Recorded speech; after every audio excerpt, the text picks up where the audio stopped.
Day 9. And here's the honest truth. It's already working. Just before we jump into today's episode and what I want to unpack, which is intensely personal on this day, and I'm hoping it will resonate with you, I just want you to take a moment and close your eyes if you can, unless you're driving. Don't do that. Close your eyes and feel your feet on the floor. And just take a moment to allow yourself to sink into the absolute undeniable fact that what you have put in motion as a result of any and all of the micro actions that you have taken through listening to this series, through connecting to yourself, to unbinding the binding that you are now becoming slowly aware of, it is working. There is nothing more that you have to do. There's nothing more that you have to be. It's working. And I say that to you and to me as a reminder, because yesterday, after I ran the podcast and put it up on YouTube and so on and so forth, I had a bit of a crazy day. It's Thanksgiving in Canada here. It's my husband's birthday week. My daughter's birthday is the next week, and then it's Halloween. And it just feels like there's a lot of pressure on the home front. So as soon as I get up from my desk, it's like an onslaught. And I kind of had that yesterday. But in the fray, what I was called to do, and this took me about an hour. So I had about an hour between the time that work ended and the time I knew the kids would come home. I say it took an hour, but this has been birthing for months and months. Like, I cannot even tell you. But I wrote out in Notion, just like a document. I added a couple pictures because it was so document-y that I needed to add some pictures to it. A version of, I'm going to say a program, but it's not a program, a version of a container that I wish I had like last year at this time, when I felt like the world was collapsing around me, when I felt like that's not even true. I couldn't feel anything. I couldn't feel my body. I couldn't find myself in time and space. Everything felt like a tornado, like a whirlwind around me. My feet weren't touching the ground. I couldn't find the top of my head. It was just mayhem. I was sick. I was exhausted. There was pressure. There was lax. There was inertia. There was movement in the wrong place. Everything was just, I needed a container, or I guess in retrospect, I was seeking a container to help me ground and stay sane while also feel safe being visible with what I knew to be true. And if you've been following this series, you'll know that I then took a series of pretty drastic steps, and it led me down the path that I am now on, where I am being radically visible and radically transparent. And I feel more safe now than I have felt in years. So yesterday, after I posted the episodes, and I was just on LinkedIn a little bit, I was chatting with my coach on Voxer, I finally felt called to sit down and just write it all out. Here's what I wish I had. And if I was going to write a letter to somebody who maybe is in that position that I was in last year, here's what I would want to say to them and invite them into.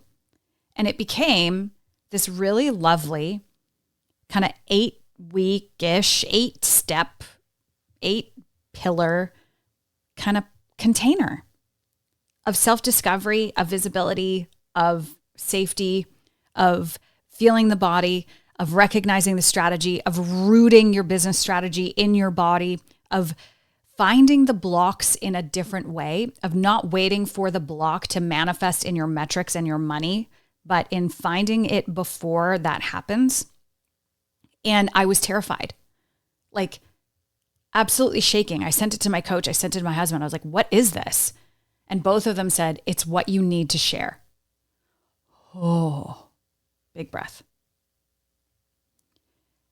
This isn't a sale for me. This is like a serve moment. This is where I was like, okay, I'm being called to put this in the world because there's this quiet sense of like, this is already in play. This isn't like, this was destined to happen. So I sent it out to a few folks. And if you're listening and you're one of them, like check your Instagram DMs, because that's all I did. I was sitting on the couch and I kind of pulled some links and sent them to some folks on Instagram DM. If you didn't get a DM from me and you want one, DM me, I'll send it to you. Because it was just, there was no rhyme or reason. There was no strategy. I mean, there was reason in the sense that like I felt called to send this link to certain people.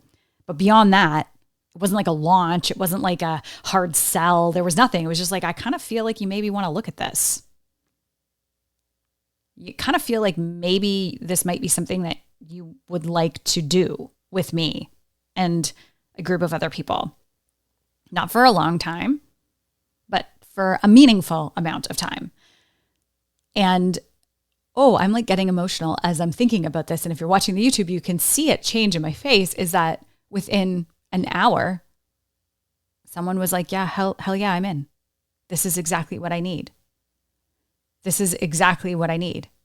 And now I'm sitting in this place where I'm like, oh gosh, okay, whoa, one person said yes. And I was hoping, maybe we get 10 or 12. So my monkey brain went immediately to, okay, now I got to hard sell the rest because I don't want to let this one person down.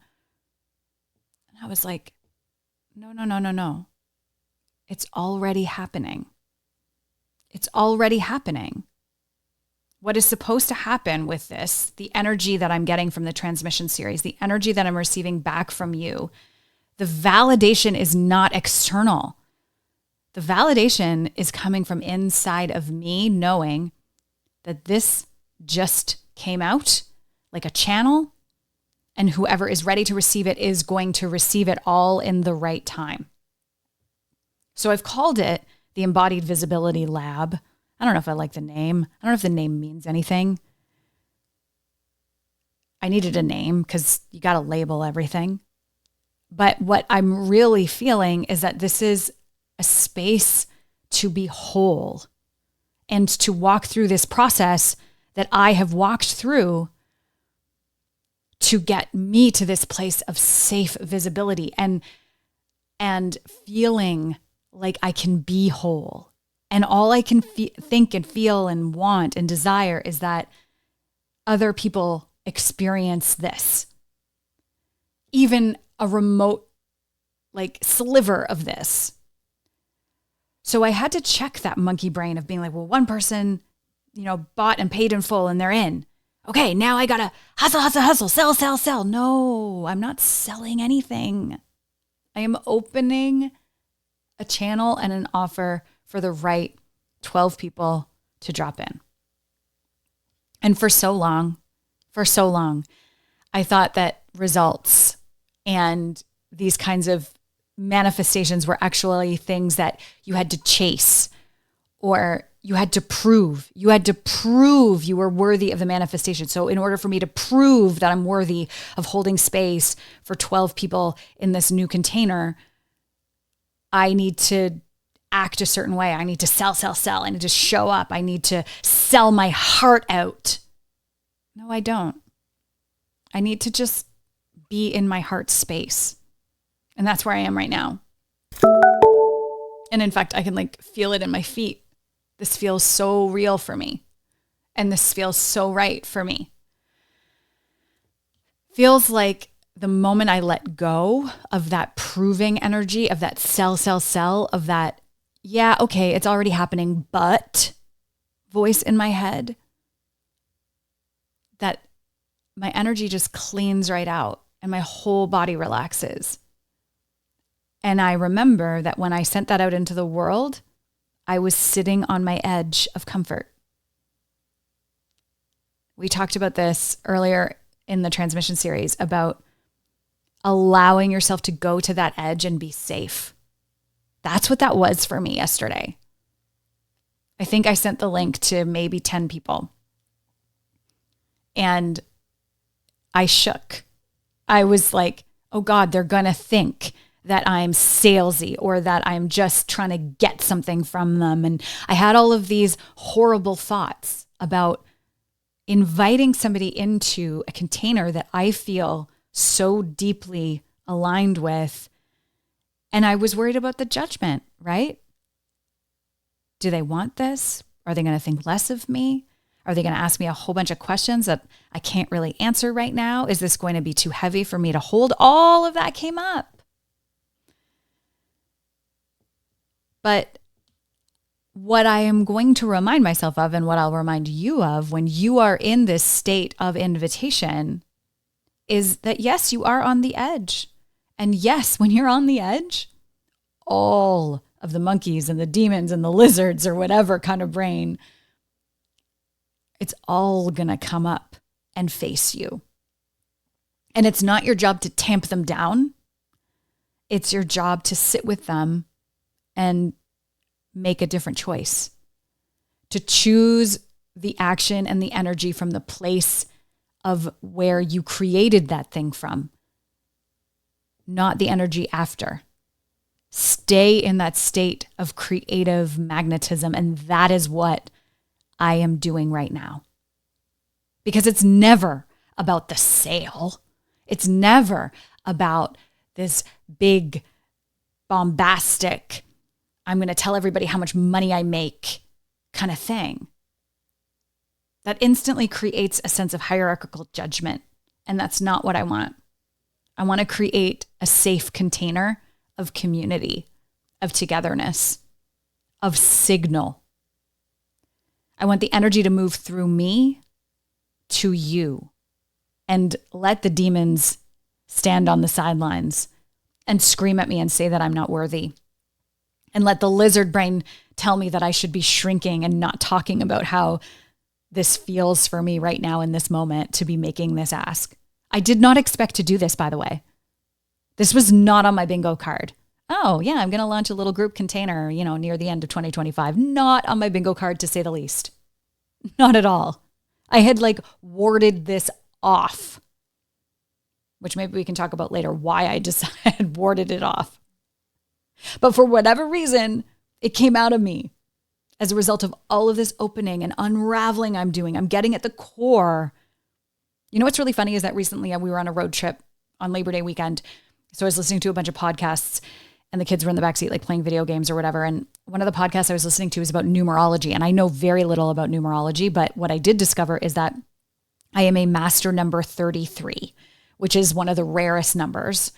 And when you're a master 33, your life's path is not to necessarily be in the tactile or in the results-driven world as, numbers and data and all that. It's not a hard kind of implementation type of role.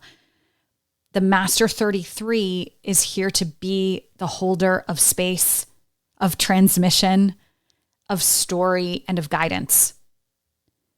It's my role to create these spaces and allow them to be safe and effective in the way that you need them to be. It's not going to be my agenda. It's going to be yours. So listen, check your Instagram DMs if you are a listener of the show. If you do have one from me, let me know what you think. If you don't have one from me and you want one from me, there are multiple ways to find me and we can make that happen. You can find me over on Instagram. You can find me on LinkedIn. You can send me an email, team@erintrafford.com. There's tons of ways to find me. And I think what's going to happen over the next week, give me about a week to get over this, is that I will start sharing more about what I envision this to be. There's so much more I want to talk about. I want to talk about AI. We still got to talk about sales. Maybe today was a little bit of that conversation about sales, about that initial moment when you put something out into the world and there's a financial sum attached to it, what happens to you and the lizard brain, that instantaneous, judgment worry. So maybe today was about sales too. But if you're listening to this and none of that makes sense and you're no, Erin, I just want to keep listening to the podcast, that's totally fine. I love that for both of us. I want you to know, though, that the lesson I'm learning right now and the lesson that I think maybe you want to sink into is that it is already working for you. It's already working. So all those lizard brain, demon brain, monkey brain things that you hear, they're already late to the party. Because all of these micro changes and the micro awareness that you have developed is already working for you. Stay in that energy.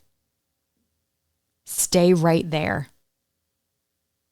That is your edge, and that is you. I'll be back tomorrow.